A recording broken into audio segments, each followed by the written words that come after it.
Bueno, vamos a continuar con nuestro segundo expositor. Es el doctor Juan Escurido, de la Universidad de Carolina del Norte, que nos va a hablar sobre jocoso jugar del juglar. Así que adelante, Juan. Hola, ¿qué tal? Bueno, hola a todos. Sí, ¿qué tal? Voy a intentar exponer en 6 puntos algo en lo que llevo trabajando tiempo, que sería en una sola frase. La orientación sería algo así como desliteraturizar la textualidad anterior a la literatura, ¿no? Es decir, dejar de ver como algo literario aquello que sucedía antes de que la institución de la literatura apareciese y proponer en lugar de ese paradigma, pues un paradigma más vinculado al ludus y a lo lúdico. Bueno, son 6 puntos y son 20 minutos, 25 minutos. Luego tenemos tiempo Juan, para preguntas.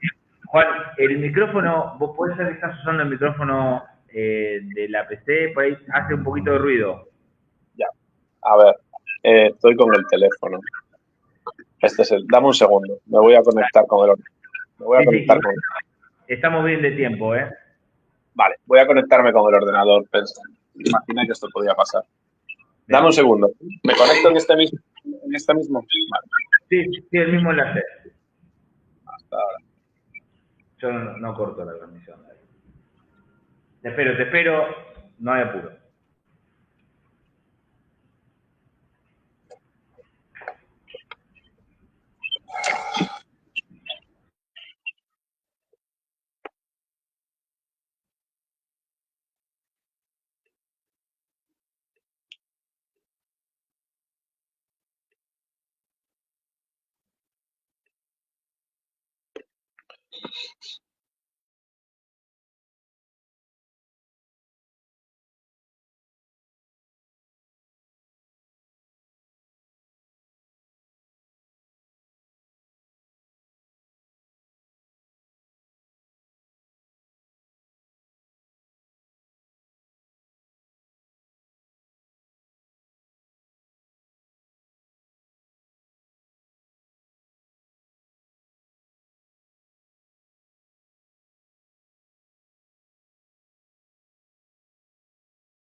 A ver, Juan, ahora. Mejor ahora. Sí, sí, mejor. Dale, Vale. adelante. Bueno, se escuchó lo de antes, espero, ¿no? Sí, se escuchó, pero no era muy bueno el sonido. Vale, de acuerdo. Voy a colocar esto por aquí, esto por aquí y esto por aquí.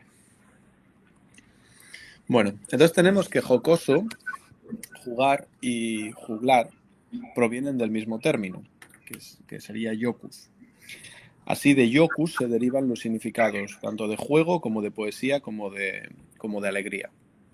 De su diminutivo, que es ioculus, que significa pequeño placer, juego, se derivan iocularis. Y ese iocularis pierde la O por síncopa, sonoriza la C en G y deviene en castellano juglar. En el oeste peninsular, en Galicia, Portugal, será xograr, jongler en Francia, glocker en alemán, juggler en inglés, joglar en Cataluña, en la Provenza. Es decir, hay una conexión originaria entre jugar, entretener mediante la palabra rimada y estar alegre. Sin embargo, hoy se percibe la esfera de la literatura como algo separado del juego y en parte al menos también de la alegría. Es decir, la literatura es algo serio, el juego pues, no tanto, y a grandes rasgos esto es consecuencia de 3 fenómenos. Uno sería la invocación entre palabra poética y corte durante los siglos XII, XIII y XIV, la aparición y posterior centralidad de la figura del letrado, que más tarde se llamará intelectual, desde el siglo XV hasta el XIX, y por último el nacimiento de una institución, la institución de la literatura como campo de las bellas letras, en francés belles lettres, a finales del siglo XVIII, y su posterior autonomización como campo de saber en el siglo XIX vinculado a la construcción de un espíritu nacional. En esta última mutación fundamental de la relación entre palabra y poder, la literatura no se entiende sin apellido nacional. Por eso aún hoy pues hablamos, después de decir literatura, normalmente viene una nación, ¿no? Literatura argentina, literatura española, literatura chilena, literatura francesa, italiana, etc. Se le supone a la literatura desde principios del siglo XIX esa capacidad de encerrar las claves espirituales de una identidad colectiva, las historias que definen la identidad nacional de unos sujetos. Se le supone a la literatura y por extensión a otras artes, ¿no? Al cine también, ser el repositorio de lo que soy, de lo que eres, de lo que somos y de lo que otros son. Es decir, cuando queremos estudiar otras culturas, estudiamos su literatura. Sin embargo, la conexión latina entre poesía, juego y alegría, ¿no? Ese iocus, implica la necesidad de prestar atención a los significados de juego y de jocosidad, para entender no solo qué sea el juego, sino también qué es la palabra antes de comenzar, la palabra poética, la palabra literaria, antes de comenzar el camino de su entrelazamiento con el Estado medieval. Lo primero a considerar es que no se trata de una evolución, es decir, en otras palabras, no hay una desaparición. El iocus está hoy aquí, entre nosotros. El ejemplo más evidente quizás sean las batallas de freestyle rap que llenan estadios y plazas. Hay batallas poéticas con más de 50 millones de visualizaciones. Y ese mismo canal, el canal de Red Bull Batalla, por ejemplo, cuenta con más de 7 millones de seguidores. El calado popular de este tipo de uso de la palabra es inalcanzable para lo que solemos entender como poesía, es decir, para la tradición transmitida fundamentalmente a través de instituciones escolares que vincula el uso de la palabra rimada a la historia de una idiosincrasia colectiva. De nuevo, literatura boliviana, chilena, catalana, etc. Y a un develamiento de la verdad interior del sujeto o de las cosas, es decir, al alma. Para ponerlo en términos más claros, se le supone a la poesía acercarse al alma del sujeto, de las cosas, de los fenómenos y o de la nación. Se le supone a las batallas de gallos de rap, freestyle, entretener y alegrar. Se trata de dos usos de la palabra. El primero, la poesía, sería literatura, ¿no? Y por lo tanto, pues más exclusivo, más serio, más vinculado a las instituciones, a las fundaciones, a las escuelas, a los diferentes gobiernos que organizan premios y concursos. El segundo, las batallas de freestyle rap, sería juego y por lo tanto pues más popular, jocoso, alegre, entretenido y vinculado al mercado y a sus lógicas publicitarias. Ok, para ser más concretos, podemos individuar 3 momentos que literaturizan el pasado anterior a la literatura.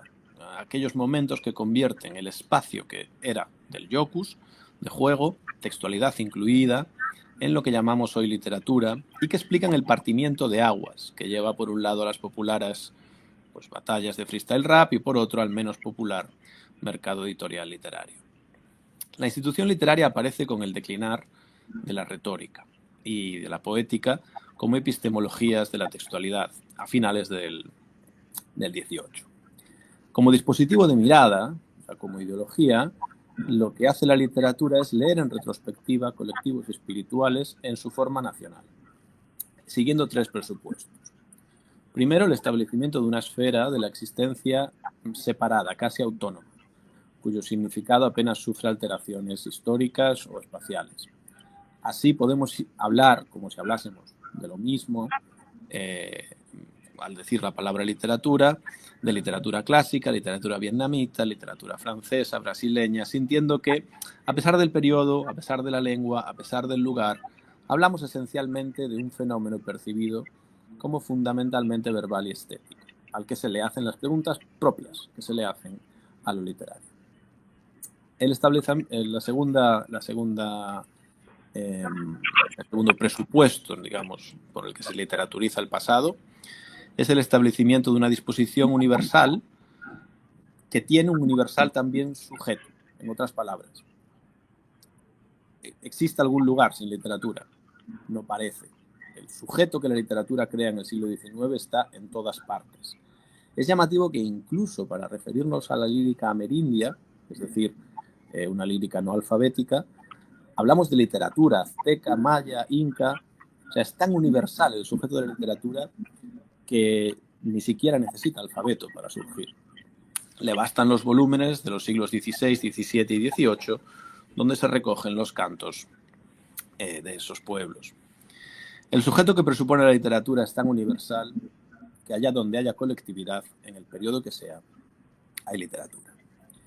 Y el tercer presupuesto desde el que se literaturiza el pasado es el establecimiento de una historia de ideas sobre la literatura que se ocupa de leer textos a partir de la noción moderna de literatura y que busca en el pasado identificar casos de reconocimiento parcial, de no reconocimiento de esa esfera y sus objetos. Esto lo que supone es encontrarnos libros cuyo título un individuo del periodo sobre el que el libro trata no entendería.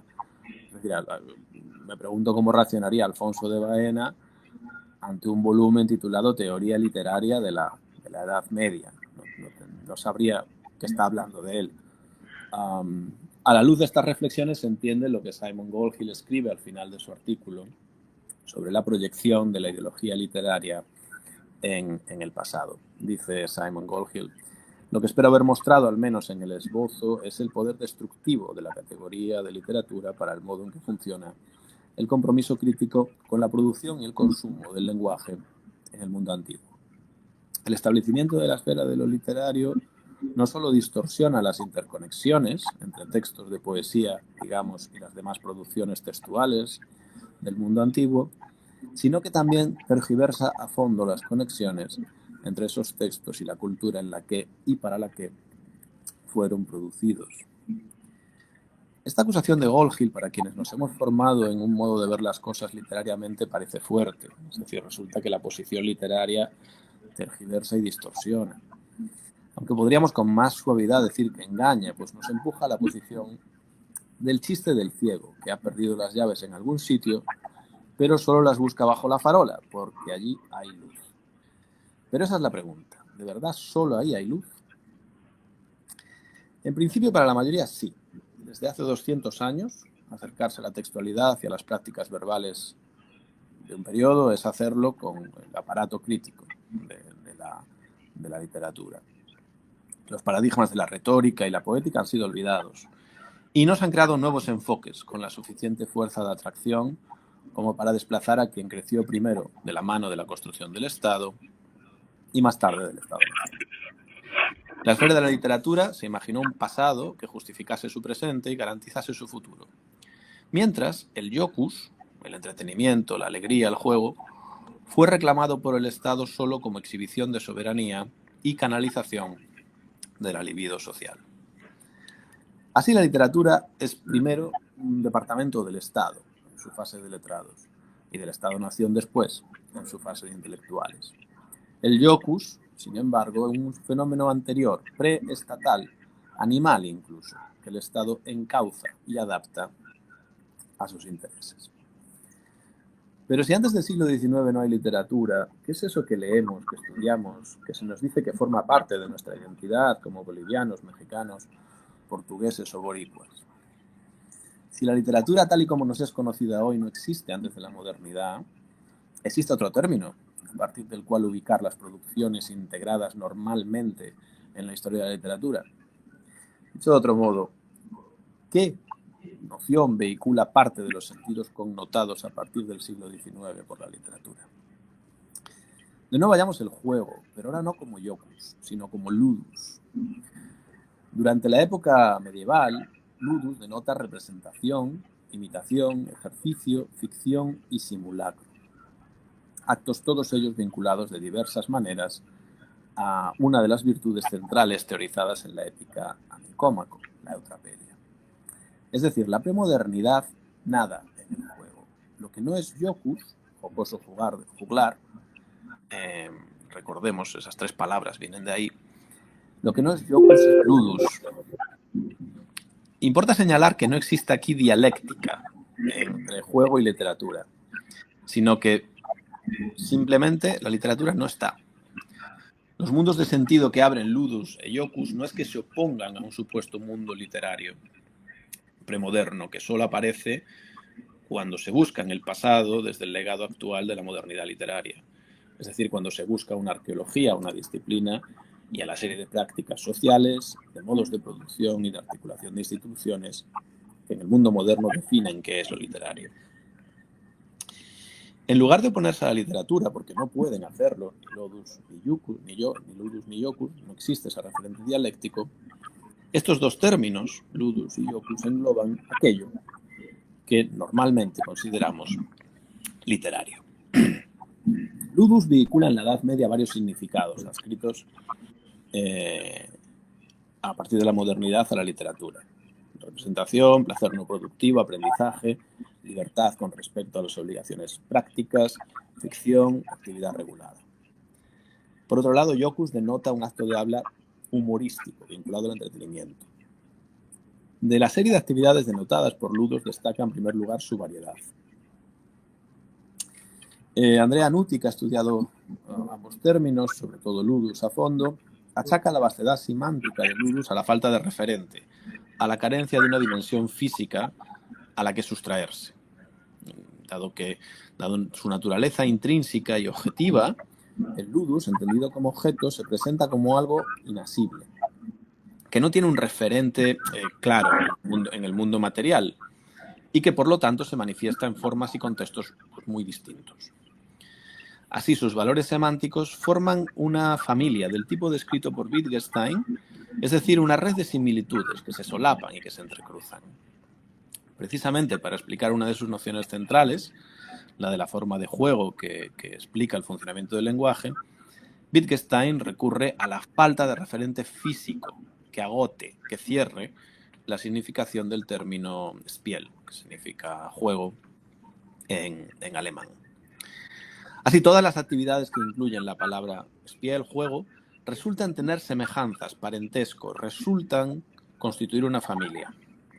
Para Nuti es precisamente esto lo que está detrás del término ludus, y precisamente por su abarcabilidad, por la imposibilidad de reducir materialmente sus significados, abarca el campo de uso de lo que hoy llamamos literatura. Pero claro, esa abarcabilidad hace la noción de difícil manejo analítico también.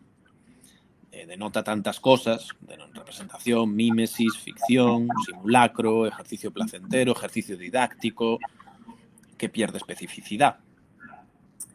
Sin embargo, persiste esa curiosidad por hipotetizar cómo hubiera sido distinto el debate crítico y el relato del pasado si durante los siglos XIX y XX no se hubiese concebido y articulado en torno a las prácticas e instituciones dependientes de la literatura. ¿Y cómo se puede llevar a cabo este análisis si aceptamos que el ludus podría ser el camino hacia un nuevo relato historiográfico, hacia un nuevo relato identitario? ¿Cómo escribir historia ludológica? Dicho brevemente. Parece que necesitamos ideas para crear un historiar articulado en torno al juego. La falta es evidente, prácticamente existe nada más allá del círculo mágico de Huizinga, cuyo potencial hermenéutico se antoja fundamental, pero insuficiente. Cuando miramos atrás desde una perspectiva poscolonial, desde una perspectiva marxista, desde una perspectiva feminista, filológica o sociológica, disponemos de una amplia colección de herramientas. Sin embargo, si miramos desde una perspectiva ludológica, no disponemos de esas herramientas. Es decir, sabemos que no había literatura, sabemos que lo que había era otra cosa, que era ludus. Pero ahora toca construir cómo mirar a partir de ahí.